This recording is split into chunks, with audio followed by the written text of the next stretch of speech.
நீதி தலைவர்கள் நூல் 17ஆம் அதிகாரத்தில் ஒரு வியப்பான ஒரு நிகழ்ச்சி சொல்லப்பட்டிருக்கிறது. நீதி தலைவர்கள் 17வது அதிகாரத்தில் எப்ராயிம் மலைநாட்டைச் சேர்ந்த ஒரு மனிதர் இருந்தார். அவர் பெயர் மீகா. மீகாவுடைய அம்மா, அந்த தாயின் பெயர் குறிப்பிடப்படவில்லை, மீகாவின் தாய் என்று தான் சொல்லப்பட்டிருக்கிறது. அந்த தாய் கஷ்டப்பட்டு பாடுபட்டு உழைத்து கொஞ்சம் பணத்தை சேர்த்து வைத்திருக்கிறார்கள். எவ்வளவு சேர்த்து வச்சுருக்காங்கன்னா 1100 வெள்ளி காசுகள் சேர்த்து வச்சுருக்கிறாங்க. திடீர்னு ஒரு நாள் பார்த்தா 1100 வெள்ளி காசுகளையும் காணாமல் போய்விட்டது. அந்த அம்மாவுக்கு மிகப்பெரிய அதிர்ச்சி, மிகப்பெரிய துயர். யாரோ இந்த 1100 வெள்ளி காசுகளையும் களவு செய்து விட்டார்கள், திருடி விட்டார்கள். ஆகவே அந்த பாடுபட்டு அந்த பணத்தை சேர்த்த அந்த மீகாவின் தாய்க்கு மிகப்பெரிய வேதனை, துயரம், வயிற்றெரிச்சல். ஆகவே அவர்கள் ஒரு சாப மொழியை சொல்கிறார்கள். எப்படி சபித்தார்கள் என்று சொல்லப்படவில்லை. நான் நினைக்கிறேன் இந்த 1100 வெள்ளிக்காசுகளை எடுத்தவன் என்று ஒரு சாபத்தை அவர் சொல்லியிருக்கிறார்கள். இந்த சாப மொழிகளை யார் கேட்கிறா? அடுத்த அறையிலிருந்து இந்த தாயின் மகன் மீகா. இந்த தாய், தன்னுடைய தாய் இந்த 1100 வெள்ளிக்காசுகளை எடுத்த மனிதனை சபித்ததை கேட்டவுடன் மீகாவுக்கு பகிர் என்றது. ஏன் பகிர் என்றது? ஏன் பகிர்னது? 1100 வெள்ளிக்காசுகளையும் மீகா தான் எடுத்திருக்காப்புல, வேற யாரும் எடுப்பா? பல வீடுகளில் இது நடக்குதில்லை. ஆகவே மீகாவுக்கு பகிர் என்றது. உடனே மீகா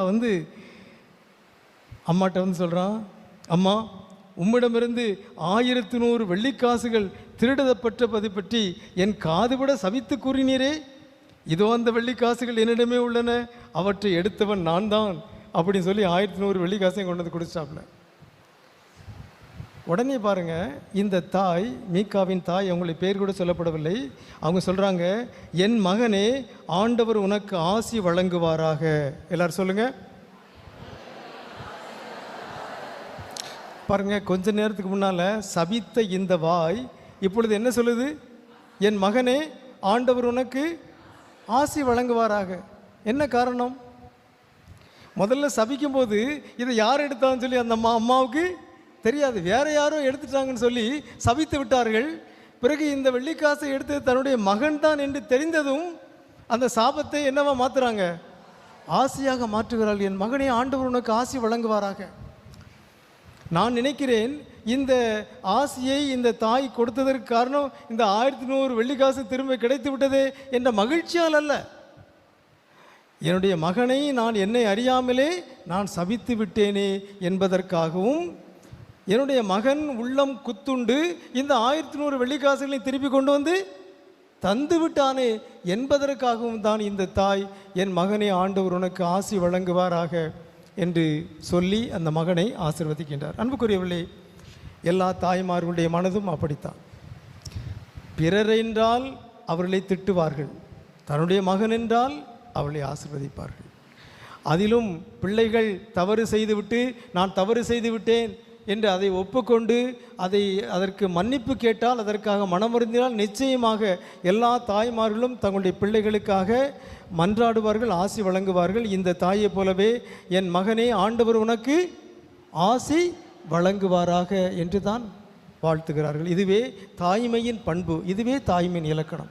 அன்புக்குரியவர்களே, இந்த நாளில் நம் பனிமை தாயை நாம் வாழ்த்தி போற்றுவதற்காக இந்த பேராலயத்தில் ஒன்று கூடியிருக்கிறோம். நாம் இந்த தாய்க்கு எதிராக நேரடியாகவும் மறைமுகமாகவும் பல பாவங்களை, பல குற்றங்களை செய்திருக்கிறோம். குறிப்பாக அந்த தாயிடமிருந்து நாம் எவ்வளவோ ஆசீர்வாதங்களை, நன்மைகளை பெற்றுக்கொண்டும் நன்றியற்றவர்களாக நாம் வாழ்ந்திருக்கிறோம். அது நேரடியாக செய்கிற பாவம்.